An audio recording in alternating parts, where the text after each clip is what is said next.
Hello, അസ്സലാമു അലൈക്കും, നമസ്കാരം. അപ്പോൾ ഇന്നത്തെ വീഡിയോ എന്ന് പറയുന്നത് നല്ല ടേസ്റ്റി ആയിട്ട് നമുക്ക് എളുപ്പത്തിൽ ചെയ്തിട്ടെടുക്കാൻ പറ്റുന്ന ഒരു സ്നാക്കിൻ്റെ റെസിപ്പിയാണ്. നമ്മുടെ കയ്യിൽ ഇപ്പോൾ ചിക്കനോ അതിലിപ്പോൾ ബീഫോ ഒന്നും ഇല്ലെങ്കിൽ പോലും നമുക്ക് നല്ല ടേസ്റ്റി ആയിട്ടും ഈസി ആയിട്ടും ചെയ്തിട്ടെടുക്കാൻ പറ്റുന്ന ഒരു സ്നാക്ക് കൂടിയാണിത്.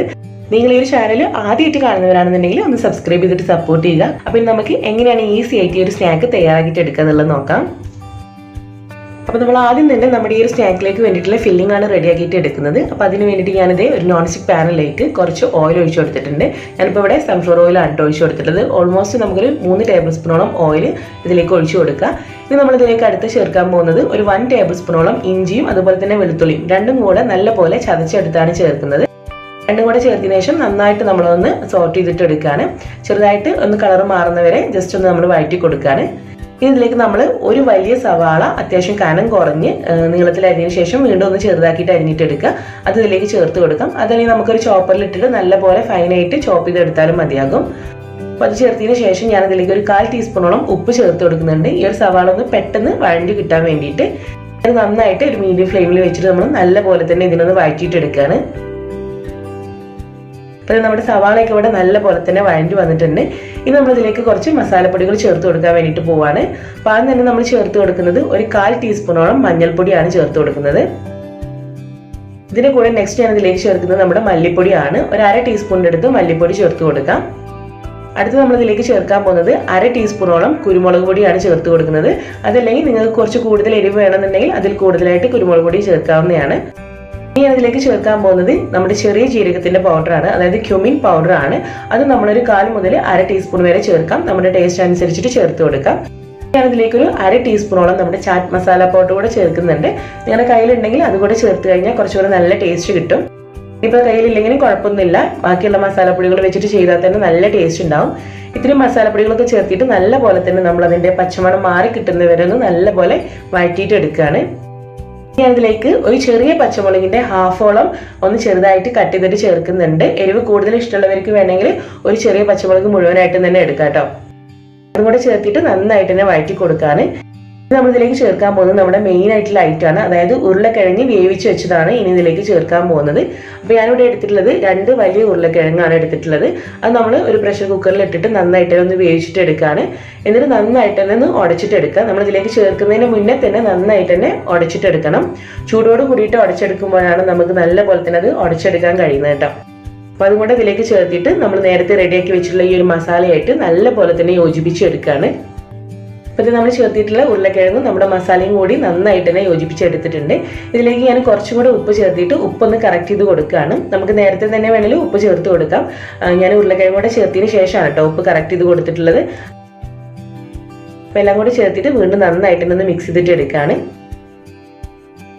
നമ്മൾ ഫൈനലായിട്ട് ഇതിലേക്ക് ചേർക്കാൻ പോകുന്നത് കുറച്ച് മല്ലിയില വളരെ ചെറുതായിട്ട് അരിഞ്ഞെടുത്താണ് ചേർക്കുന്നത്. നിങ്ങൾക്ക് വേണമെങ്കിൽ ഇതിൻ്റെ കൂടെ കറിവേപ്പില കൂടെ ചേർക്കാവുന്നതാണ്. ഒരു പിടി മല്ലിയില കൂടെ ചേർത്തിട്ട് വീണ്ടും നന്നായിട്ടൊന്ന് മിക്സ് ചെയ്തിട്ട് എടുക്കുകയാണ്. നമുക്കിതിൻ്റെ ഫ്ലെയിം ഓഫ് ചെയ്തിട്ട് ഒന്ന് തണുക്കാൻ വേണ്ടിയിട്ട് ഒന്ന് മാറ്റി വെച്ച് കൊടുക്കുകയാണ്. ഇത് നമ്മുടെ ഫില്ലിങ് നല്ല പോലെ തന്നെ തണുത്ത് വന്നിട്ടുണ്ട്.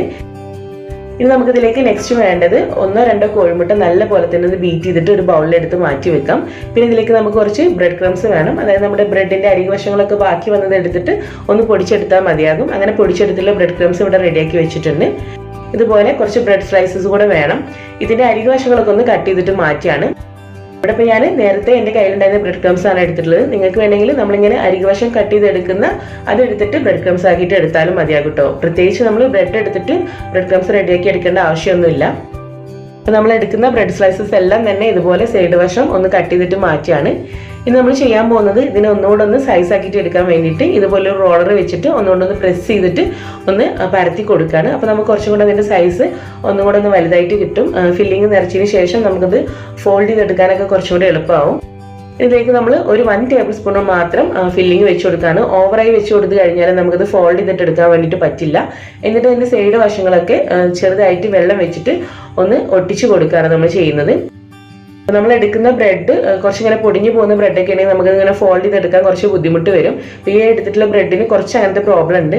അപ്പോൾ നിങ്ങൾ ബ്രെഡ് സ്ലൈസ് എടുക്കുന്ന സമയത്ത് ഇങ്ങനെ പൊടിഞ്ഞു പോവാതെ നല്ല ബ്രെഡ് തന്നെ നോക്കിയിട്ട് എടുക്കുക കേട്ടോ.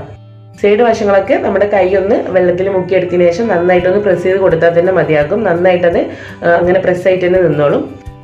ചെയ്യാൻ പോകുന്നത് നമ്മൾ നേരത്തെ റെഡിയാക്കി വെച്ചിട്ടുള്ള ആ ഒരു മുട്ടയുടെ മിക്സിൽ ഇത് ഡിപ്പ് ചെയ്തിട്ട് ഈ ബ്രെഡ് ക്രംസിൽ നല്ലപോലെ തന്നെ ഒന്ന് കോട്ട് ചെയ്തിട്ട് എടുക്കാൻ. എല്ലാ വശവും ഒരുപോലെ തന്നെ കോട്ട് ചെയ്തിട്ട് എടുക്കാൻ വേണ്ടി ശ്രദ്ധിക്കുക. ഇതേ രീതിയിൽ ബാക്കിയുള്ളതും കൂടെ നമ്മൾ റെഡിയാക്കിയിട്ട് എടുക്കുകയാണ്. അപ്പോൾ ഞാനിത് ഇവിടെ എല്ലാം തന്നെ റെഡിയാക്കി എടുത്തിട്ടുണ്ട്. ഇനി നമ്മൾ നെക്സ്റ്റ് ഇത് ഫ്രൈ ചെയ്യാൻ വേണ്ടിയിട്ട് പോവാണ്. അപ്പോൾ അതിന് വേണ്ടിയിട്ടുള്ള ഓയിൽ ഞാനിവിടെ ചൂടാക്കാൻ വേണ്ടി വെച്ചിട്ടുണ്ട്. ഇതിലേക്ക് നമുക്ക് 1-2 നമ്മൾ എടുക്കുന്ന ആ ഒരു പാനിൻ്റെ സൈസിനനുസരിച്ചിട്ട് ചേർത്തിട്ട് നമുക്കിത് ഫ്രൈ ചെയ്തിട്ട് എടുക്കാം. ഒരു മീഡിയം ഫ്ലെയിമിൽ വെച്ചിട്ട് വേണ്ട നമ്മളിത് ഫ്രൈ ചെയ്തിട്ട് എടുക്കാൻ. ഓവറായിട്ട് ഹീറ്റ് വന്നു കഴിഞ്ഞാൽ പെട്ടെന്ന് കരിഞ്ഞു പോകും. ഹീറ്റ് കുറഞ്ഞു കഴിഞ്ഞാൽ ഇത് നന്നായിട്ട് ഓയിൽ കുടിക്കുകയും ചെയ്യും. അപ്പോൾ അതുകൊണ്ട് ഫ്ലെയിം ഒന്ന് നന്നായിട്ട് തന്നെ ചെക്ക് ചെയ്തിട്ട് നമ്മൾ ഓരോന്നായിട്ട് ഫ്രൈ ചെയ്തിട്ട് എടുക്കുകയാണ്. നല്ലൊരു ഗോൾഡൻ ബ്രൗൺ കളർ ആവുന്നവരെ ഒന്ന് ഫ്രൈ ചെയ്തിട്ട് എടുക്കുക. നമ്മൾ റെഡിയാക്കിയിട്ടുള്ള എല്ലാ സ്നാക്കും തന്നെ ഇവിടെ ഫ്രൈ ചെയ്തിട്ട് എടുത്തിട്ടുണ്ട്. നല്ല ടേസ്റ്റി ആയിട്ടുള്ള സ്നാക്കാണ്. നമ്മുടെ കയ്യിൽ ചിക്കനും ബീഫൊന്നും ഇല്ലാത്ത സമയത്ത് നമുക്ക് വളരെ എളുപ്പത്തിൽ നമ്മുടെ കയ്യിൽ ഉരുളക്കിഴങ്ങൊക്കെ ഉണ്ടെങ്കിൽ ചെയ്തിട്ടെടുക്കാൻ പറ്റുന്ന ഒരു അടിപൊളിയായിട്ടുള്ള സ്നാക്കാണ്. അപ്പോൾ നിങ്ങൾ എല്ലാവരും തന്നെ ഇതൊന്ന് റെഡിയാക്കിയിട്ട് നോക്കുക. എന്നിട്ട് നിങ്ങളുടെ സജഷൻസ് ഒക്കെ ഒന്ന് അറിയിക്കുക. വീഡിയോ ഇഷ്ടമായാൽ ലൈക്ക് ചെയ്യുക. നിങ്ങളുടെ ഫ്രണ്ട്സിലേക്ക് ഒന്ന് ഷെയർ ചെയ്തിട്ട് കൊടുക്കുക. ഇൻഷാ അല്ലാഹ് നമുക്ക് അടുത്ത വീഡിയോ ആയിട്ട് കാണാം. താങ്ക്